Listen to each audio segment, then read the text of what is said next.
Will Weldon. Tell me, how do we bounce back from a weekend like this? It's not easy, to be honest. I think we've had a couple of weekends like that. We just got to have a hard week of practice, work out exactly what went wrong. I think after the game we're sat there, we're having a chat. We're all grown-ups in there. We know when we make mistakes, we know that we need to be better at points, and we're just trying to eradicate those mistakes and get to work come Saturday. So looking at tonight in a bad second period, so what was said in the dressing room then during the break then, heading into the third? I mean, we just spoke about the mistakes that were made and the need to eradicate them. The fact we seem to be playing without pride as a team collectively. We can't do that, and especially at home against Milton Keynes. Everyone's aware of that, and we tried to come out in the third period and regain a bit of that pride that was missing in the second. Okay. Well, obviously MK play a pretty physically challenging game. Is that something you guys have to sort of look to step up towards in a game like that?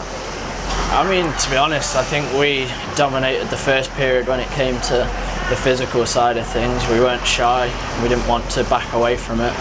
And as soon as they got 2-3 goals up, we tried. I know that Picky obviously tried and got a penalty for it.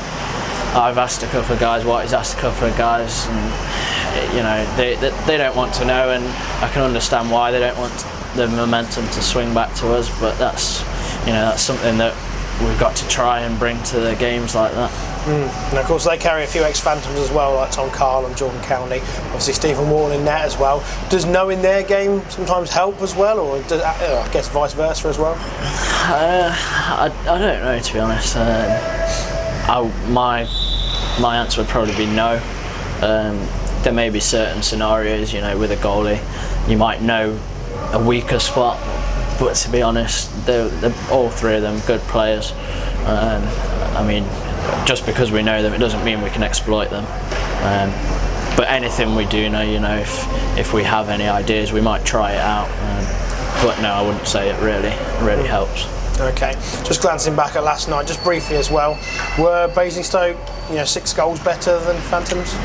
They weren't, but at the end of the day, there's no point standing here and saying we should have done better, we could have been in a close game. I mean, it makes no odds at the end of the day. We were maybe unlucky on a few chances we had, but 6-0 loss, whether that's away from home, it doesn't matter, it's not good enough, and that's something that we really need to put right sooner rather than later. Definitely. The next weekend, Slough and Sheffield, so it's not really getting any easier. Is there sort of any glimmer of hope then for the fans going forwards into that weekend? I mean, there's never an easy weekend, obviously. The fans know that. It's a hard league, anybody can beat anybody. We've got to take that and use that to our advantage, to be honest. We're struggling at the minute, we're towards the bottom end of the league.